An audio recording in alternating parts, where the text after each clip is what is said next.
अच्छा उज़ैर, मैंने बहुत अक्सर जब मैं अपने क्लाइंट्स को एडवाइस करती हूँ ना कि जिम करें और वेट लिफ्टिंग, क्योंकि is one of the main thing, जैसे आपने भी पॉइंट आउट किया, जो आपकी टेस्टोस्टेरोन को जो इम्प्रूव करता है और बेहतर भी करता है, तो लोग नॉर्मली ये कहते हैं कि जिम में जाते हैं जब, तो वो लोग जी जो सेक्सुअल एक्टिविटी को इतना रीइंफोर्स नहीं करते. They advise you, usually trainers जो हैं, they advise you not to have masturbation or not to have the sexual activity very frequently because it will destroy your muscle. Is there anything related to this or not? कुछ असर नहीं पड़ता. मैंने एक जगह और भी ये बात कोट की थी. I think probably you find my coated word in YouTube.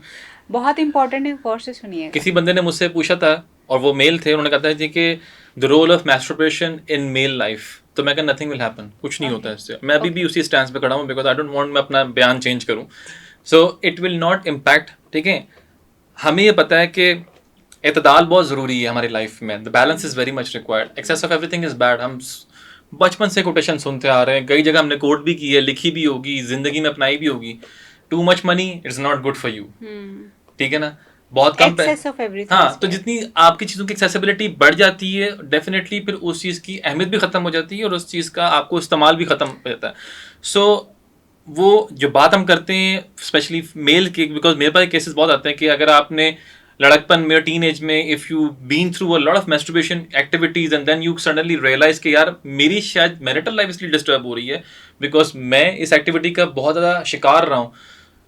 Certain element impact होते हैं, उसका साइकोलॉजिकल इम्पैक्ट जरूर होता होगा, बट उसका फिजियोलॉजिकल कोई इम्पैक्ट नहीं होता उस तरह से. अच्छा, उसके साइकोलॉजिकल इम्पैक्ट तो ज़रूर होता है, और वो साइकोलॉजिकल भी इसलिए होता है कि हमने ये सब कुछ सुना हो और एक्सपीरियंस किया होता है, हमें बताने वालों ने बताया होता है. बट ये टू इफेक्ट्स ज़रूर होते हैं. एक तो आपका टाइमिंग इशू जो है वो होना शुरू हो जाता है, and then your sensitivity increases और डिक्रीजेज, दोनों चीज़ें जो हैं वो हो सकती हैं. लेकिन but not 100%. It's not because of masturbation, it's because of something else actually. So that's from here. हाँ, एग्जैक्टली. ये that's not the malfunctioning of your organ या anything.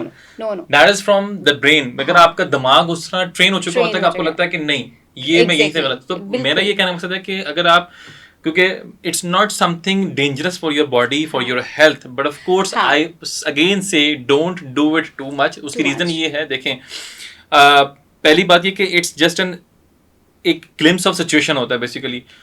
अक्सर लोग ऐसे होते हैं, मेरे पास अक्सर क्लाइंट आते हैं जो, because when I train young people, so they say कि अच्छा जी, स्पेशली अगर मैं मेल की बात करूँ, खैर ये वो एलिमेंट है जो मेल फीमेल दोनों में कॉमन है. बाय द वे, हम ओनली मेल को डिस्कस करते हैं कि जी मेल मैस्टरबेट, तो फीमेल ऑल्सो मैस्टरबेट.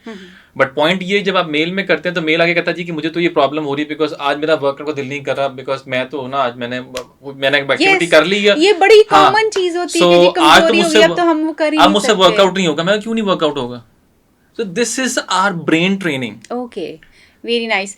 आपने मेरा काम बहुत आसान कर दिया उज़ैर. अक्सर लोग जो है ना वो आके ये इतनी प्रॉब्लम रिपोर्ट करेंगे कि may be the last day they had like हर इंटीमेट रिलेशनशिप विद वाइफ और मैस्टरबेट और समथिंग, और अगले दिन जी हम तो बहुत, we were so tired, we were.